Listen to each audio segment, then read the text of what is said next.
Assalamualaikum warahmatullahi wabarakatuh. Perkenalkan, nama saya Citra Dewi Sagita dengan NIM 2411057. Saya dari kelas 3A reguler malam. Mata kuliah Kebijakan Publik, Sekolah Tinggi Ilmu Administrasi Setia Satya Negara Palembang.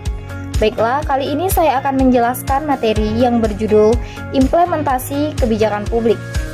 Implementasi adalah tahap krusial di mana rencana di atas kertas diubah menjadi aksi nyata di lapangan. Apa itu implementasi? Ini adalah proses melaksanakan atau menerapkan keputusan yang sudah ditetapkan oleh pemerintah. Implementasi bertindak sebagai jembatan antara perumusan kebijakan dan hasil kebijakan. Tanpa implementasi yang baik, kebijakan terbaik sekalipun tidak akan mampu mencapai tujuannya. Ada berbagai cara untuk melihat proses implementasi. Secara umum, para ahli membagi pendekatan implementasi menjadi dua model utama. Yang pertama, model top-down. Pendekatan ini melihat implementasi dari perspektif pembuatan kebijakan di puncak hierarki pemerintah. Keberhasilan implementasi sangat ditentukan oleh kepatuhan para pelaksana di tingkat bawah. Fokus utamanya adalah pada aturan, struktur organisasi, dan otoritas yang ditetapkan oleh pusat. Yang kedua, model bottom-up.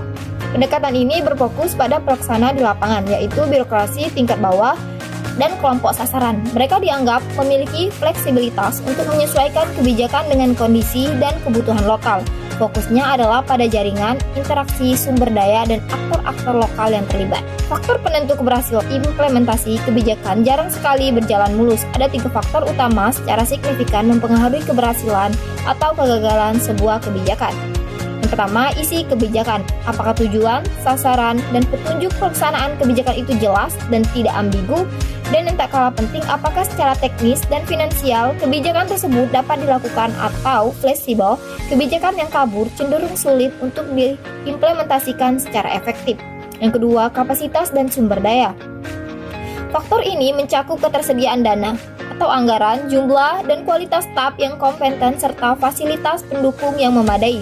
Sumber daya manusia yang terlatih dan berdedikasi adalah aset utama dalam implementasi. Yang ketiga, lingkungan dan komunikasi. Ini melibatkan sejauh mana kebijakan tersebut mendapatkan dukungan dari publik dan pemangku kepentingan. Komunikasi yang efektif antara pelaksana pengawasan dan kelompok sasaran sangat penting untuk menghindari resistensi dari memastikan pemahaman yang sama. Mari kita ambil contoh sederhana, membuang sampah sembarangan.